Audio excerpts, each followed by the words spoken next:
Juan Kabanatang 6, mga talatang 48 hanggang 58. Nihiling ko po na magsitayo tayong lahat bilang pagbibigay galang sa pagbasa ng banal at makapangyarihang salita ng ating Panginoon Diyos. Ito po ang salita mismo ng ating pong Panginoong Hesukristo. Verse 48, Ako ang tinapay ng kabuhayan, nagsikain ang inyong mga magulang ng manna sa ilang at sila'y nangamatay. Ito ang tinapay na bumabang galing sa langit, upang ang taong makakakain ay huwag mamatay. Ako ang tinapay na buhay na bumabang galing sa langit. Kung ang sino man ay kumain ng tinapay na ito, siya'y mabubuhay magpakailanman. Oo, at ang tinapay na aking ibibigay ay ang aking laman, siya'y kabubuhay ng sanglibutan. Ang mga Hudyo ngay nangagtatalo at nangagsasabi, paanong maipapakain sa atin ng taong ito ang kanyang laman? Sinabi nga sa kanila ni Jesus, Katotohanan sinasabi ko sa inyo, maliban ng inyong kanin ng laman ng anak ng tao at inumin ang kanyang dugo, ay wala kayong buhay sa inyong sarili. Ang kumakain ng aking laman at umiinom ng aking dugo ay may buhay na walang hanggan, at siya'y aking ibabangon sa huling araw, sapagkat ang aking laman ay tunay na pagkain at ang aking dugo ay tunay na inumin. Ang kumakain ng aking laman at umiinom ng aking dugo ay nananahan sa akin at ako'y sa kanya. Kung paanong sinugo ako ng amang buhay at ako'y nabubuhay dahil sa Ama, gayon din naman ang kumakain sa akin, siya naman mabubuhay dahil sa akin. Ito ang tinapay na bumabang galing sa langit, hindi gaya ng mga magulang na nagsikain at nangamatay. Ang kumakain ng tinapay na ito ay mabubuhay magpakailanman. Pagpalain nawa ng ating Panginoon Diyos ang pagkabasa at ang sandali ho nating pagbubulay-bulay ng kanyang mga makapangyarihang salita. Makakaupo na po kayo mga kapatid.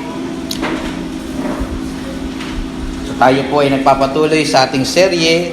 In fact, nasa conclusion na po tayo ng ating pong seryeng pag-aaral sa sermon na may pamagat na si Jesus, ang tinapay ng buhay. At tayo po ay nasa ika-4 o panghuling bahagi na po ng sermon po na ito. At umasa po kayo sa susunod na linggo na meron na po tayong panibagong topic.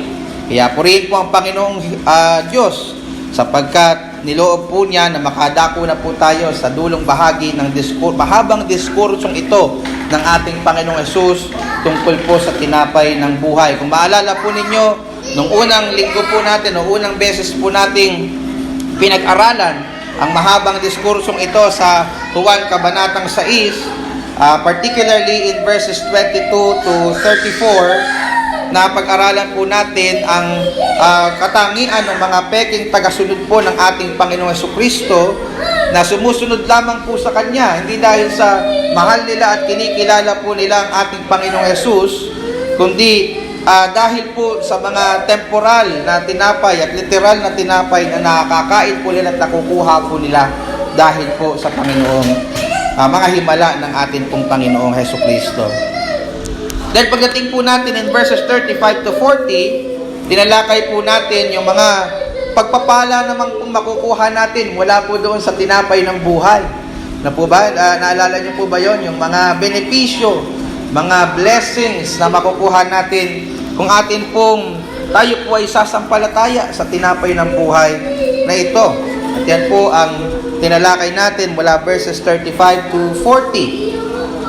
Pagdating naman po natin sa verses 41 to 47, na katatalakay lang po natin nung nakaraang linggo, ay napag-aralan po natin na maliban po pala na ang tao ay ilapit po ng Diyos sa tinapay ng buhay, namely ang ating Panginoon Jesucristo, ay hindi pala niya kayang makalapit sa hindi pala kaya ng tao na makalapit sa ating Panginoong Hesukristo. Naaral po natin last Sunday ang pagiging sobereno po ng ating Panginoong Diyos sa usapin po ng kaligtasan, na kahit by nature ayaw po ng tao sa Diyos at sila po ay tumatakbo palayo sa Diyos. Kaya po palang baguhin ng Diyos ang kanilang puso upang sila po ay lumapit kay Kristo nang meron pong pananampalataya. Naaral po natin last Sunday na ang kaligtasan po pala ng isang tao ay hindi nakasalalay sa atin kundi sa Diyos lamang. Kaya nga po nasabi natin that salvation is of the Lord. Salvation is 100% of the Lord. Ang kaligtasan na ating tinanggap mula umpisa hanggang sa katapusan ay lahat po ng iyan ay biyaya ng Diyos. Maging ang kakayanan po nating magsisi at sumampalataya, ito po ay hindi bunga ng sarili nating makasalanang kalooban. Ito po ay bunga ng mabiyayang kalooban ng ating Panginoon Diyos through the power and regenerating work of the Holy Spirit, kung saan tayo ay Kanyang ipinanganak na muli. So yan po yung emphasis natin last Sunday, na ang Panginoon Diyos po ay sobereno sa atin pong kaligtasan. Now, kung ang naging emphasis po natin last Sunday ay ang soberentiya ng Diyos upang ilapit po ang makasalanan kay Kristo, ngayon naman po ay gusto nating diinan ang responsibilidad ng tao upang siya po ay maligtas. So, totoo po na hindi kaya ng taong lumapit kay Kristo na may pananampalataya sa sarili lamang po niyang kalooban at desisyon, ngunit hindi po nito inaalis yung ating pong responsibilidad na lumapit kay Kristo upang tayo po ay maligtas. Kung tayo po ay mapupunta sa langit, sa Diyos lamang po ang kapurihan sa lahat po ng mga iyon. Wala po tayong kahit kakaunting bahagi na para sa atin pong kaligtasan. Lahat po ay purong biyaya lamang ng Diyos. Kung tayo naman po ay mapupunta sa impyerno, yan po, ang sisi po ay hindi sa Diyos sapagkat hindi niya tayo pinili, sapagkat hindi niya tayo binigyan ng kakayanan.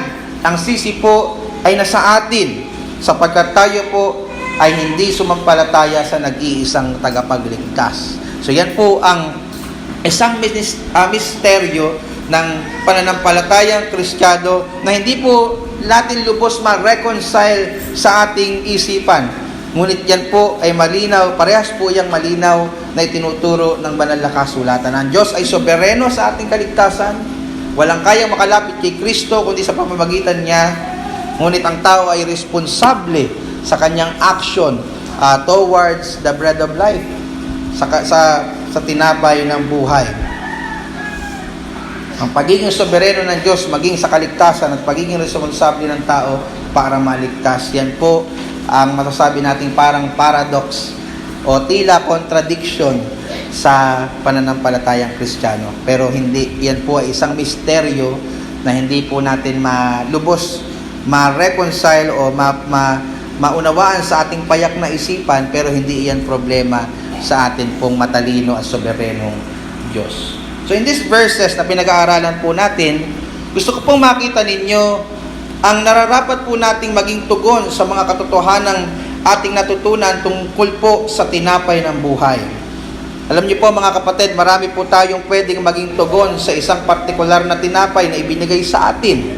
At hindi naman po tayo hindi familiar diyan. Pagka po may break time, madalas po sa atin, kung hindi lumpiang sariwa, andala tinapay, ang pinamimigay sa paligid, At iba-iba pong response ang pwede natin pong matanggap. Pwede nating gawin kung tayo po ang binibigyan ng tinapay. Pagka naman tayo ay hindi pa nag-aalmusal at binigyan tayo ng tinapay, pwede naman po natin itong kainin. Pero pwede din po natin itong tanggihan. Pwede po natin itong itabi sa bag natin. Kainin natin mamaya, merienda, kasi hindi pa tayo nagugutom. O kaya pwede naman natin itong itapon sa basurahan kasi hindi natin type. O kaya naman ipakain sa aso. O kaya naman ibigay natin sa iba na mukhang gutom na. O pwede din naman natin itong lagyan ng palaman. O kaya naman isawsaw sa kape. So marami tayong pwedeng maging options na gawin sa mga tinapay na ibinibigay sa atin. Ngunit gusto ko pong i-argue sa mga talatang ating pinag-aaralan ngayon na meron lang po tayong isang nararapat na response, isang nararapat na tugon sa tinapay ng buhay. At iyan po mga minamahal ay walang iba kundi ang pagsampalataya, ang pagtitiwala sa tinapay ng buhay na ito, namely, ang atin pong Panginoong Hesukristo. Ang iba pong tugon, maliban po sa pananampalataya at pagtitiwala sa ating Panginoong Hesukristo, gaya halimbawa ng pagtanggi o pagpapaliban, ay maaari pong magdala sa atin ng walang hanggang kapahamakan sa impyerno. So I'm praying as I prepare this sermon, mga kapatid, na sana po ay lahat ng inyong pong mga natutunan for the past 2 weeks na ating pinag-aralan ang tungkol sa tinapay ng buhay, magdala po sa inyo ng tamang tugon. Makakapag-isip kayo ng tamang response na kayo ay tunay na sumampalataya sa Kanya. Sapagkat iyan lang po ang nararapat at tanging tugon na kinakailangan dito po sa tinapay na buhay. At kung kayo naman po ay mananampalataya na, kagaya po ng marami sa atin dito, ay mas lalo po nawang mapagtibay ang inyong pananampalataya at kayo, mga minamahal, ay patuloy pang sumampalataya, yamang nakikita niyo po sa liwanag ng banal na kasulatan na wala po tayong ibang pwedeng maging tugon sa tinapay ng buhay maliban sa pananampalataya at pagtitiwala sa Kanya. So hinati ko lamang po, mga minamahal, ito pong ating pag-aaral sa 3 bahagi na siya pong ating magiging main headings dito po sa sermon po na ito. Yung una po ay pinamagatan ko pong ang pagkakakilanlan ng tinapay ng buhay. Ang pagkakakilanlan ng tinapay ng buhay from verses 48 to 51. So dito po, mga minamahal, gusto ko pong ipakilala sa inyo, bagamat alam pong pamilyar na kayo dahil paulit-ulit kang binabanggit ng ating Panginoong Hesukristo sa diskursong ito, pero gusto ko po minsan pang ipaalala sa inyo kung sino po ang tinapay ng buhay na ito. Pangalawa po ay ang pangangailangan sa tinapay ng buhay in verses 52 to 53. So dito po gusto ko pong i-highlight, gusto ko pong i-emphasize bakit po ba natin kailangan ng tinapay ng buhay po na ito. And lastly, ang pangako ng tinapay ng buhay in verses 54 to 58. Ano po ba ang ipinangako ng tinapay ng buhay na ito na siyang ating matatamasa kung tayo po ay kakain sa Kanya ng mayroong pananampalataya. So pag-aralan po natin isa-isa mga kapatid. Ang una po ay ang pagkakakilanlan ng tinapay ng buhay. Ang pagkakakilanlan ng tinapay ng buhay. In verses 48 to 51, mababasa po natin na minsan pa ay ipinahayag po ng ating Panginoong Jesucristo kung sino ang itinutukoy niyang tinapay ng buhay. Maalala po ninyo ng mga nakaraan po nating pag-aaral sa diskurso po ito na hindi po ito ang unang beses na ipinahayag po niya, isiniwalat po niya kung sino ang tinapay na buhay na kanyang tinutukoy.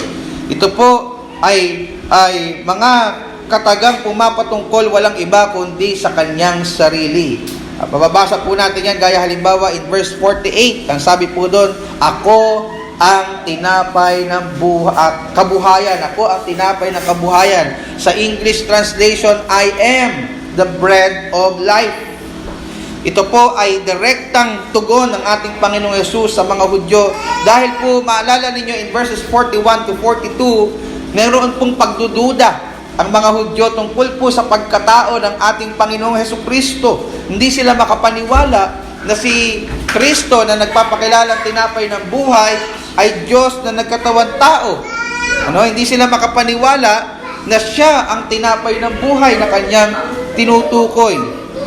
Kaya po sa talata ito, mga kapatid, minsan pa wala pong paligoy-ligoy, diretsyahan, sinabi ng ating Panginoong Hesus na siya ang tinapay ng kabuhayan. Sa mga talata din pong ito, mga kapatid, pinakita din po niya ang kanyang higit na kadakilaan kaysa sa mga manang mula sa langit na kinain po ng kanilang mga ninuno. Ang tinapay ng buhay na tinutukoy po dito ay higit na dakila kaysa sa mga kinain ng mga Israelita nung panahon sila po ay pinalaya sa pamamagitan ni Moises at sila po ay lumagi sa ilang sa loob ng 40 araw. Ang pinakain sila ng ating Panginoon Jesus, Panginoon Diyos, ng mga tinapay na nagmula sa langit na tinatawag na manna. Pero in verses 49 to 51, ina-argue ng ating Panginoon Jesus na siya po ay higit na dakila kaysa sa tinapay na kinain ng kanilang mga magulang. Ang sabi po sa verse 49, nagsikain ang inyong mga magulang ng manna sa ilang at sila'y nangamatay. Ito ang tinapay na bumabang galing sa langit upang ang taong makakain ay huwag mamatay. Nakita niyo yung contrast? Yung kumain sa tinapay, na literal na tinapay mula sa langit, namatay din. Pero daw yung tinapay daw, yung kakain daw doon sa tinapay na bumabang galing sa langit pertaining to Himself, Jesus Christ, ay hindi mamamatay. Sabi sa verse 51, ako ang tinapay na buhay na bumabang galing sa langit. Kung ang sino man ay kumain sa tinapay na ito, siya ay mabubuhay magpakailanman. Oo, at ang tinapay na aking ibibigay ay ang aking laman sa ikabubuhay ng sanglibutan. Sa mga talatang ito, makikita natin ang argumento ng ating Panginoong Hesus kung bakit natin nasabi na higit siyang dakila kaysa sa bilang isang tinapay ng buhay at kaysa doon po sa literal na tinapay na hinahabol-habol po ng mga Hudyong ito at kinain po ng kanilang mga ninuno. Ito daw po, mga minamahal, sapagkat ang kanilang mga magulang na kumain ng manna sa ilang ay nangamatay din. Ngunit, ang sino man daw kakain ng tinapay ng buhay ay mabubuhay magpakailanman. Or in other words, sila po ay makakaranas ng buhay na walang hanggan. So far, so good, mga kapatid. Madali pong maunawaan. However, mayroon pong statement o pahayag ang ating Panginoong Hesukristo na tila weirdo, katakataka, hindi madaling paniwalaan sa unang basa. Ano po yun? Tingnan niyo po yung dulong bahagi ng verse 51. Ang sabi niya doon, oo, at ang tinapay na aking ibibigay ay ang aking laman. Nakita niyo? Sa ikabubuhay ng sanlibutan.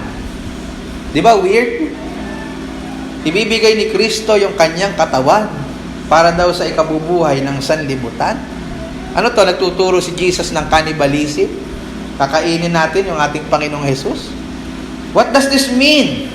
Ano po ba ang ibig sabihin dito ng ating Panginoong Hesus? Sa talata pong ito, ang Panginoong Hesus, mga kapatid, gusto ko maunawaan natin na nagsasalita siya figuratively. When we say figuratively or metaphorically, ibig sabihin, nagsasalita siya sa pamamagitan ng pagsasalarawan. Yung kanyang laman po dito, mga kapatid, na tinutukoy ay sumisimbolo sa tinapay ng buhay, ay pumapatungkol po sa kanyang katawang binugbog, sinugatan, ipinako sa krus at namatay bilang pangbayad ng ating mga kasalanan. Ito pong katawang ito, na sinasabi niyang tinapay ng buhay na kailangan po nating kainin, ang siyang lumasap ng purong puot ng Diyos, na dapat po sana, mga minamahal, tayo ang lumasap. Dahil tayo po ang nagkasala, hindi ang ating tagapagligtas. Ito pong katawang ito ang nagsilbi nating kahalili o substitute, na dapat po sana tayo ang pinarusahan at pinatay, pero si Kristo ang pinarusahan at namatay alang-alang po sa atin. Ganyan po ang makikita nating simbolismo ng tinapay. Kung maalala po ninyo, sa tuwing tayo po ay nagsasagawa ng banal na hapunan, in accordance sa 1 Corinthians 11:23 to 26, ang tinapay ay sumisimbolo sa katawang binugbog, sinugatan at pinatay alang-alang daw po sa ikabubuhay ng sanglibutan. Now, this doesn't mean na si Kristo po ay nagsakripisyo para sa lahat ng tao sa sanlibutan without exception. Sapagkat kung magkakagayon, wala pong taong pupunta sa impyerno.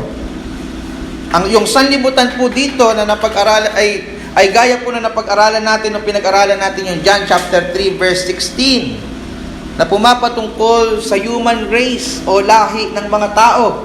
Si Jesus po ay naparito sa lupa hindi para iligtas ang lahi ng mga hayop o ng mga anghel. Siya po ay naparito upang iligtas ang lahi ng mga tao. At sila po ay magkaroon ng buhay na walang hanggan kung kakanin po nila ang tinapay ng buhay.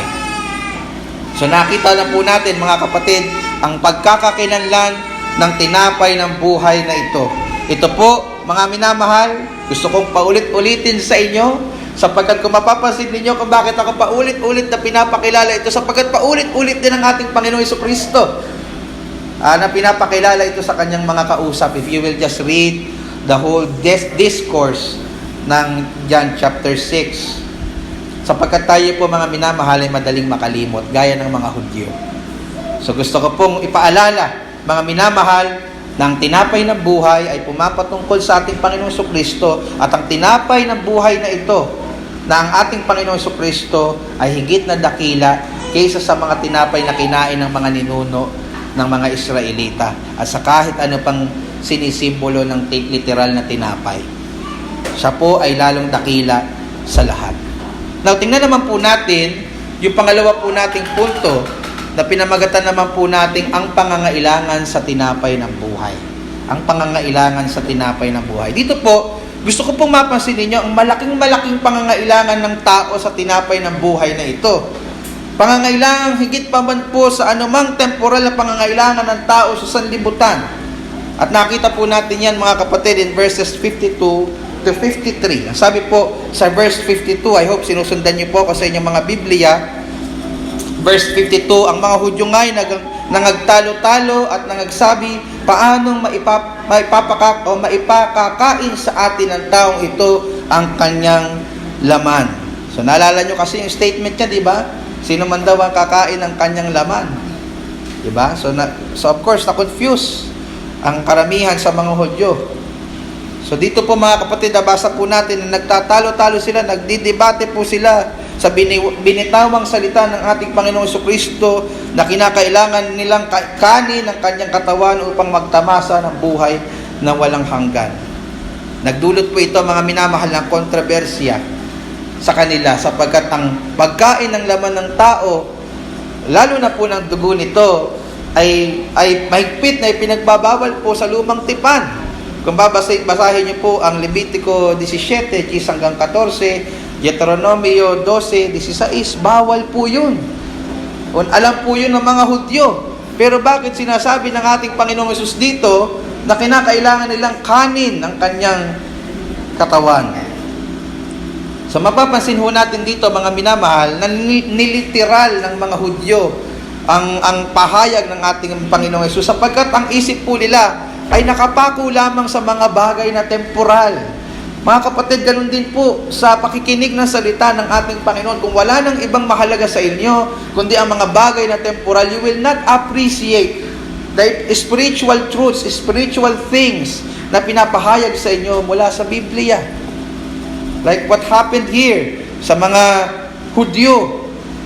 Hindi nila naunawaan, hindi nila na-appreciate yung spiritual things, glorious things na binabanggit ng ating Panginoong Hesus sapagkat walang ibang mahalaga sa kanila kundi ang tinapay na inilalaman nila sa kanilang tiyan. Or in other words, walang ibang mahalaga sa kanila kundi ang mga temporal na bagay. Wala silang pake sa mga bagay na espiritual, kaya hindi nila maunawaan ang sinasabi ng ating Panginoong Jesucristo. So nagkaroon po mga minamahal ng kalituhan, pagtatalo-talo sa gitna ng mga Hudyo habang sila po ay nagtitipon sa sinagoga. Ngunit ang pagkakamali po nila, mga kapatid, gaya po ng naikwento ko na sa inyo mula sa verse 41, na imbis po naklaruhin nila ito, i-clarify nila ito sa ating Panginoong Hesus, imbis na tanungin nila ang ating Panginoong Hesus kung merong bagay na magulo sa kanilang isipan, kung meron silang usap sa ating Panginoong Hesus, hindi po nila ito ginawa. Nag-usap-usap po sila nang sila lamang. Nagpapakita po mga minamahal ng kanilang unbelief.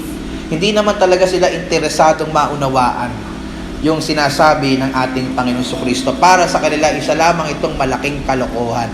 Walang saysay na pahayag mula sa bibig ni Jesus.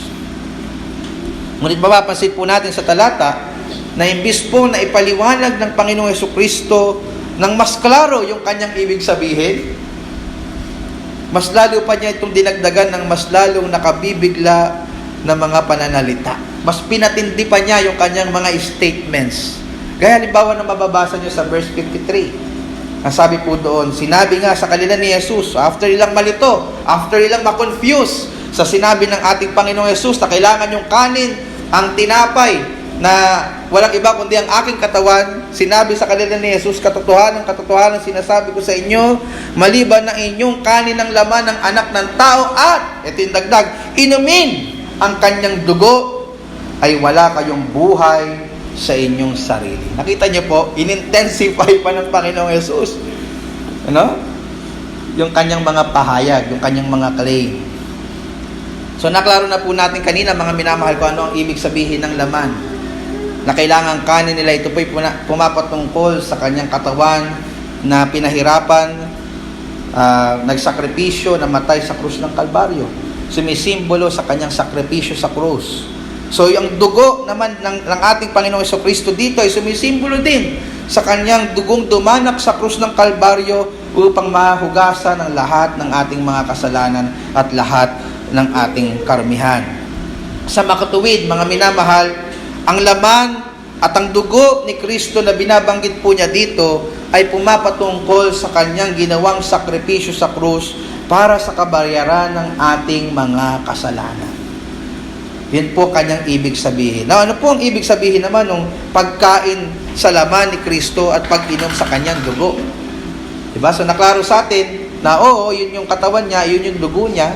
Ano naman ang ibig sabihin na kailangan natin yung kainin at kailangan po nating inumin? Kung ikukumpara po natin, mga minamahal, yung verse 54, kung saan mababasa po natin ang parehong pahayag, sa verse 40, yung pagkain at pag-inom ay katumbas po o kaparallel po ng pananampalataya kay Kristo. No? Pasinin niyo po yung banggit sa verse 54. Sundan niyo po ako doon. Verse 54, ang kumakain ng aking laman at umiinom ng aking dugo ay may buhay na walang hanggan at siya'y aking ibabangon sa huling araw. Paano daw po magkakaroon ng buhay na walang hanggan? Paano daw po maibabangon ang isang tao sa huling araw? Ayon po sa verse 54, ano daw po ang kailangan niyang gawin? Kainin ang laman at ng anak ng tao, namely ang ating Panginoon Jesucristo, at inumin ang kanyang dugo. So yun yung maliwanag na pahayag sa verse 54. Now let's compare it sa verse 40. Taas po tayo ng basa. Verse 40, sapagkat ito ang kalooban ng aking Ama, na ang bawat nakakita sa anak at sa kanya'y sumampalataya ay magkaroon ng walang hanggang buhay at akin siyang ibabangon sa huling araw. Nakita niyo yung parallel? Paano naman daw po magkakaroon ng walang hanggang buhay at ibabangon ang isang tao sa huling araw? Ayon po sa verse 40, ito daw po ay kung siya ay nakakita sa anak at sa kanya'y sumampalataya siya. So do you see the parallel, mga kapatid? Sa magkatuwid, hindi po ibig sabihin ni Kristo na kailangang literal na kanin ang kanyang laman at literal na inumin ang kanyang dugo para magkaroon ng buhay na walang hanggan ng isang tao. Ito po ay pagsasalarawan lamang ng ating Panginoong Hesus, kung saan ang ibig sabihin ng pagkain sa laman ng ating Panginoong Hesus at pag-inom sa kanyang dugo ay pagsampalataya sa kanyang ginawa sa krus ng Kalbaryo upang tayo ay magkaroon ng buhay na walang hanggan. Yung ating pong pagtitiwala sa sakripisyong ginawa ng ating Panginoong Jesucristo, sa pagbabayad ng kasalanan na ginawa ng ating Panginoong Jesucristo, sa paghaliling ginawa ng ating Panginoong Jesucristo sa krus ng Kalbaryo. Ganyan po ang makukuha ninyong paliwanag kung ikukumpara niyo po yung verse 54 doon po sa unang sinabi ng ating Panginoong Hesus sa verse 40. So mga kapatid, wala na pong ibang paraan upang ang isang tao ay makaranas nito o ng buhay na walang hanggan. Or to say it in a negative sense, wala pong ibang paraan upang ang isang makasalanan na gaya mo at gaya ko ay makatakas sa hatol at walang hanggang puot ng Diyos sa impyerno, kundi po ang pagsampalataya lamang sa ginawang sakripisyo ni Kristo sa krus. Hindi po ang mabubuti nating mga gawa. Uulit-ulitin ko po yan sa inyo, mga kapatid, sapagkat mabilis po tayo makalimot. Hindi po ang ating mabubuting gawa, hindi po ang pagsunod sa ating mga kautusan, hindi po ang pag-anib natin sa relihiyong baptist, kagaya po natin ang susi para po tayo magkaroon ng buhay na walang hanggan. Tanging ang pananampalataya lamang sa ginawa ni Kristo sa krus ang tanging paraan. Again, ang sabi po sa verse 53, hayaan niyo pong basahin ko minsan pa, just to emphasize this point.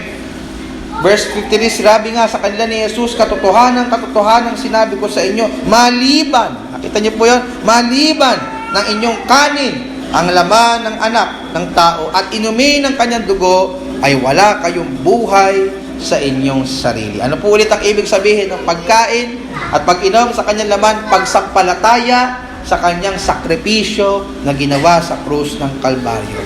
Mga kapatid, I hope nakikita po natin ang napakalaki nating pangangailangan sa tinapay ng buhay na ito. Higit pa po ito sa pangangailangan mong pera ngayon.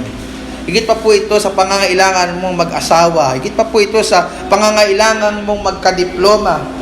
O ikaw man ay nag-aaral sa mga oras na ito. Higit pa po ito sa pangangailangan ng kagalingan sa iyong karamdaman. Higit pa po ito sa pagkakaroon ng magandang karir. Lahat ng ito ay walang kabuluhan kung wala ka namang buhay na walang hanggan.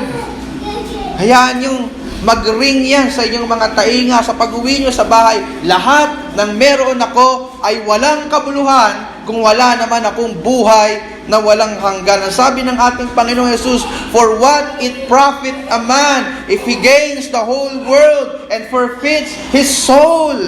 Or what shall a man give in return for his soul? Ano wika ang mapapala ng tao? Makamtan man niya ang buong sanlibutan kung mapapahamak naman ang kanyang kaluluwa. Ano daw ang pwedeng ibigay na kapalit ng tao bilang kabayaran ng kanyang kaluluwa? Wala. Tanging si Kristo lamang ang paraan upang tayo ay magkaroon ng buhay na walang hanggan. Sabihin na natin, ikaw ang pinakamayaman dito, ikaw na ang pinakamay mabait at gwapong magandang asawa, lahat-lahat, na mukhang Koreano, mukhang K-pop, lahat na. Ikaw na ang pinakamataas ang pinag-aralan dito, ikaw na ang may pinakamagandang karera sa iyo pong buhay, ikaw na talaga ang the best, ikaw na, the best ka. Pero isang araw, masusunog naman ang iyong kaluluwa sa impyerno. Anong pakinabang ng lahat ng natamasa mo sa mundo? Sige nga, pag-isipan nyo ang mabuti. Ang problema kasi sa ating mga tao, akala natin ang buhay natin dito sa sanlibutan, ito na yun. Madalas nating nakakalimutan na dumadaan lang tayo dito. Meron pong walang hanggan na naghihintay sa atin. It's either i-spend mo ang iyong eternity sa kasama ang Diyos sa langit, or i-spend mo ang iyong eternity sa impyerno. Lahat naman po tayo dito mabubuhay ng walang hanggan eh. No? Yun nga lang, tinatanong, saan ka maglalagi sa walang hanggan na yon? Sa langit, kasama ang Diyos? O sa impyerno, kasama ang mga taong hindi sumampalataya kay Kristo? Mga taong makasalanang hindi nagsisi. Mga kapatid, walang ibang paraan upang ikaw ay hindi mapahamak at magkaroon ng buhay na walang hanggan kung hindi kainin mo ang katawan ni Kristo at inumin mo ang kanyang dugo. Or in other words, walang ibang paraan upang ikaw ay hindi mapahamak at magkaroon ng buhay na walang hanggan kundi sampalatayanan mo, pagtiwalaan mo ang ginawang sakripisyo ni Kristo sa krus ng Kalbaryo. Wala na pong iba. Na bakit po natin ito kailangan pagkatiwalaan? Bakit po natin ito kailangan kainin o sampalatayanan? Ito pong katawan at dugo ng ating Panginoon Jesus sa dumanak sa krus ng Kalbaryo. So maaring nababanggit ko na po ang dahilan kanina, pero halaan nyo pong i-elaborate ko po ito ng mas malawak pa dito po sa panghuli nating punto na pinamagatan ko pong ang pangako ng tinapay ng buhay. Ang pangako ng tinapay ng buhay. Ano po ba ang pangakong maaari nating panghawakan kung tayo po ay magtitiwala sa tinapay ng buhay? Kung pag-aaralan nyo ang lahat ng aking sinabi mula sa una hanggang sa pangalawang punto, sana tinatanong nyo sa inyong sarili, so what? Ano naman sa akin kung malaman ko ang mga katotohanan ito? Anong mapapala ko? At makikita po natin yan in verses 54 to 58. Bagamat hindi ito ang unang beses sinabi ito ng ating Panginoong Jesus. Ang sabi po again sa verse 54, at ang kumakain ng aking laman at umiinom ng aking dugo ay may buhay na walang hanggan. Ano daw po mapapala natin? Kag tayo ay kumain, or in other words, sumampalataya at uminom sa laman at dugo ng ating Panginoong Hesus, tayo daw po ay magkakaroon ng buhay na walang hanggan at siya'y aking ibabangon sa huling araw. So meron po ditong dalawang pangako ng ating Panginoong Hesus sa lahat ng sasampalataya sa Kanya. Ang isa po ay ang pangakong mararanasan natin sa kasalukuyan, at ang isa naman po ay hinaharap. Napansin niyo po yun? Bagamat ang pangakong ito ay nag-overlap sa isa't isa. Ang una po ay ang buhay na walang hanggan. Tingnan niyo po ulit yung sabi sa verse 54. Ang kumakain ng aking laman ay umiinom ng aking dugo ay may buhay na walang hanggan. Napansin niyo? May buhay. Hindi magkakaroon ng buhay in the future. Ito po ay present reality na sa lahat ng sumasampalataya. Ikaw ay meron ng buhay na walang hanggan ngayon kung ikaw ay sumampalataya kay Kristo. Ang kumakain ng aking laman at umiinom ng aking dugo ay may buhay na walang hanggan. Present tense. Nabanggit na po natin noong nakaraan na ang buhay na walang hanggan ay hindi lamang po bumapatungkol sa quantity of life o yung haba ng ating buhay na mararanasan natin in the future. Ito po ay pumapatungkol din sa quality, kalidad ng ating buhay na mararanasan natin ngayon kay Kristo kung ikaw ay sumampalataya sa Kanya. Ito po ay buhay na taglay-taglay ng pagpapalang dala ng pananampalataya kay Kristo. Isang buhay na mayroong kakontentuhan, isang buhay na mayroong kakumpletuhan, isang buhay na mayroong tunay na kaligayahan, isang buhay na mayroong kabuluhan at punong-puno ng pag-asa, isang buhay, using the words of our Lord Jesus Christ, buhay na ganap at kasiya-siya. Now, this doesn't mean, mga minamahal, na if you have eternal life, meron ka ng problem-free life. I want to clarify that. Kasi may mga ngaral na nangangako ng gayon sa kanilang mga tinuturuan. Maging Kristiyano ka, wala ka ng problema, easy-easy ka na lang sa buhay. Ano? Kapag nagka-problema ka, mahina kasi pananampalataya mo. Ganun ang doktrina ng iba. Well, I'm not saying that. Hindi yan sinasabi ng ating Panginoon Jesus na pagka-Kristiyano ka, magkakaroon ka ng problem-free life. Kahit Kristiyano ka, problema ka pa rin sa pera. Ay, yung problema namin ni Sister Cecil nung nakaraan Oh, ako pastor na. Namang problema pa rin sa pera. Di po ba? Nagbebenta pa rin ng motor. Kahit Kristiyano ka, mapuputulan ka pa rin ng kuryente. Pwede mo ba sabihin sa mamumutol ng kuryente? Christian po ako, anak ako ng Diyos. Hindi ka napuputulan ng kuryente. Kahit Kristiyano ka, magkakasakit ka pa rin. Kahit Kristiyano ka, mamamatay ka pa rin physically. Ngunit sa kabila ng lahat ng ito, hindi pa din ito magagapi ang ating kagalakan, kapayapaan, pag-asa, at kakontentuhan meron tayo kay Kristo. Diyan lang po nagme-make sense yung sinabi ni Apostle Paul that I'm sorrowful, yet I'm always rejoicing. Nabasa niya na po ba yun? Nalulungkot ako, pero ako'y nagagalak. Parang contradiction, ano? Sinasabi lang ni Paul doon, yes, meron akong pinagdadaanan, yes, meron akong kahirapan, yes, meron akong kalungkutan, pero hindi nito na-overpower yung aking joy sa ating Panginoong Jesus. Nakakagawa pa rin akong magpuri sa Panginoon, nagagawa ko pa rin maging masaya sa Panginoon, no matter kung ano ang aking pinagdadaanan. In that sense, present reality na ang buhay na walang hanggan. Nararanasan na natin ngayon ang buhay na walang hanggan kung tayo sumampalataya na ni Kristo. Na isang araw, mga kapatid, isang araw, sa hinaharap, sa muling pagparito ng ating tagapagligtas, na makikita natin siya ng mukhaan na bumababa mula sa langit, lulubusin niya ang lahat ng ating kaligtasan. Kanyang ibabangon ng ating pisikal na katawang nangamatay na nakalibing sa sementeryo. Kanyang pag-iisahin ang ating kaluluwa sa langit at ang ating katawan sa lupa. At ang ating katawang punong-puno ng kahinaan at pangangailangan ay papalitan niya ng isang maluwalhating katawan na kagaya ng sa ating Panginoon Jesucristo. ayon sa Pilipos Kabanatang 3. At tayo, mga minamahal, ay mararanasan natin na makasama ang Diyos sa isang bagong langit at isang bagong lupa, kung saan wala ng anuman epekto ang sumpa ng kasalanan. Lahat ay pawang bago na. Di ba? Nabasa niyo yan sa pahayag. Lahat yan, mga minamahal, ay siguradong magiging reality sa hinaharap sa muling pagparito ng ating tagapagligtas. Tayo ay kanyang ibabangon on that glorious day when we get resurrected, when the Lord comes back. That's our blessed hope, mga kapatid.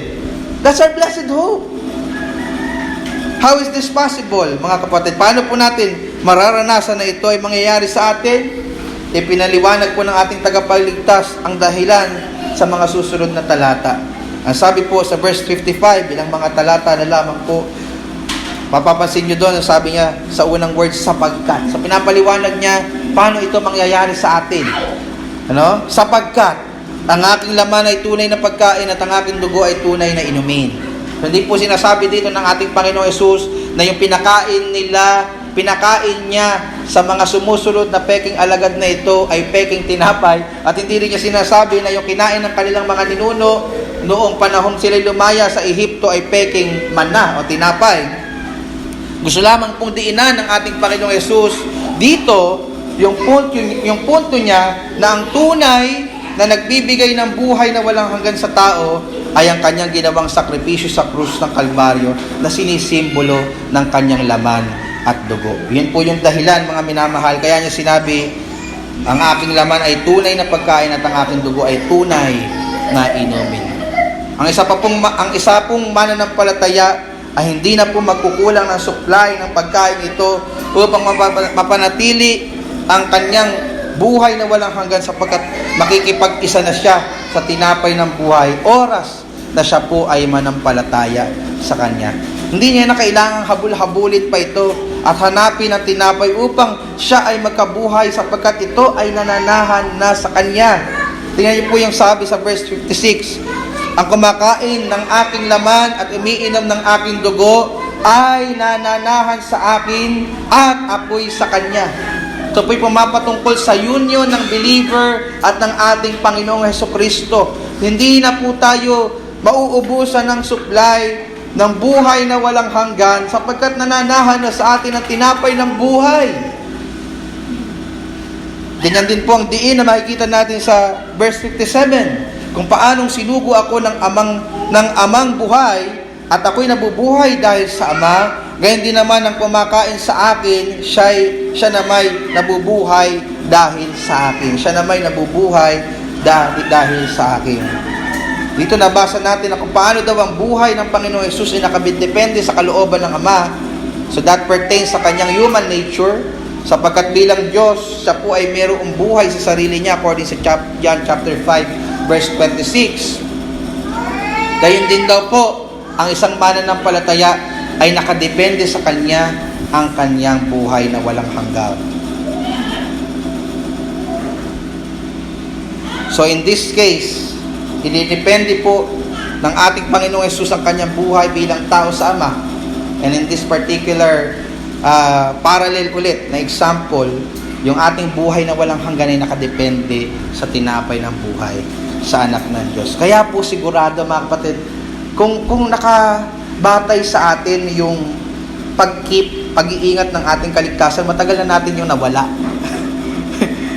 Matagal na natin yung nawala. Pero sinasabi po dito sa talata, hindi nakadepende sa iyo, hindi nakadepende sa performance mo, kung bakit kaligtas, kung bakit kami buhay na walang hanggan. Ito ay nakadepende sa buhay ng ating Panginoong Hesukristo. And then he goes on in verse 58, which is our last verse. Ito ang tinapay na bumabang galing sa langit, hindi gaya ng mga magulang na nagsikain at nangamatay ang kumain sa ng tinapay na ito ay mabubuhay magpakailanman. Sounds familiar, mga kapatid? Dito tayo nagsimula, dito tayo nagtapos. Dito nagsimula ang Panginoong Hesus, dito siya nagtapos. Ito po ay reiteration ng buong punto niya sa mahabang diskursong ito, na siya ay higit na dakila kaysa sa tinapay na hinahanap-hanap nila. Therefore, siya dapat ang kanilang pakanasain, hindi ang mga temporal na bagay. na siya ay higit na dakila kaysa sa tinapay na kinain ng kanilang mga ninuno na pinagmamalaki nila. Ito po, mga minamahal, ay nagsaserve ng isang para bagang isang bracket o isang literary device upang markahan ang simula at pagtatapos ng diskursong ito ng ating Panginoong Jesucristo. Kaya this will serve as our conclusion sa ating pong sermon, 4-week sermon tungkol po sa tinapay ng buhay. Ang pinaka-emphasis ng lahat ng ating pinag-aralan sa puntong ito ay si Jesus ay higit na dakila at higit na pangangailangan ng tao kaysa sa tinapay o anumang bagay ng sanlibutan. I hope ganyan nyo na-realize nyo ngayon as we study, as we conclude our study sa Jesus, the bread of life. Kapatid, sa akin pong pagtatapos, gusto kitang tanungin, paano ka tutugon sa mga katotohanan ito? Paano ka tutugon? Paano ka magre-response ngayong nalaman mo na ang pinakamalaki mong pangangailangan ay walang iba kundi ang ating Panginoong Jesucristo, ang tinapay ng buhay, upang ikaw ay magkaroon ng buhay na walang hanggan. Gaya po ng nabanggit ko kanina, ang tanging tamang tugon ay ang pagsampalataya at pagtitiwala sa Kanya. Nakainin mo by faith at inamin mo by faith ang Kanyang katawan at ang Kanyang dugo. Hindi mo siya pwedeng baliwalain, mga kapatid, sapagkat ang kabayaran ng pagbabaliwala mo sa katotohanan ito ay walang hanggang kamatayan sa impyerno. No? Kaya hindi nyo ako masisisi kung bakit ako ganito ka-passionate. Ano ang pinag-uusapan natin dito, mga kapatid? Yung walang hanggang kahihinatnan lang naman ang iyong kaluluwa. Di ba mahalaga yun para sa iyo? Di ba mahalaga yun para sa iyo? Kung babaliwalain mo to, mayroong walang hanggang kapahamakan ang naghihintay sa iyo. Kung itatago mo lang yung tinapay na ito at ipagpapaliban mo, bukas na siguro ako sasampalataya. O pagka na lang malapit na ako mamatay siguro, sarap pang mabuhay sa sanlibutan. Well, hindi rin po siya magandang tugon sapagkat hindi mo alam kung kailan ka ulit magkakaroon ng ganitong pagkakataon. Hindi mo alam kung kailan ka ulit magkakaroon ng ganitong panawagan na lumapit sa tinapay ng buhay at sumampalataya sa Kanya upang magkaroon ng tunay na buhay. Kapatid, ngayon na ang panahon upang ikaw ay maglagak ng buo mong tiwala sa persona at ginawa ng ating Panginoong Jesucristo upang ikaw ay magkaroon ng buhay na walang hanggan. Ang akin pong pakiusap at panalangin sa Diyos sa inyong pag-alis dito, sana naglaga ka na ng pagtitiwala sa Panginoon ngayon. At kung ikaw naman, sa mga oras na ito ay nagtiwala na sa Kanya, ikaw po ay tunay na pinagpala. Ikaw po ay mayroong lahat ng dahilan upang magalak sa Panginoon. Matatanggal ka ng tao sa trabaho, itatakwil ka ng iyong mga magulang, mawawala ang iyong hanap buhay, marereject ka sa taong gusto mo, makikitil ang iyong buhay.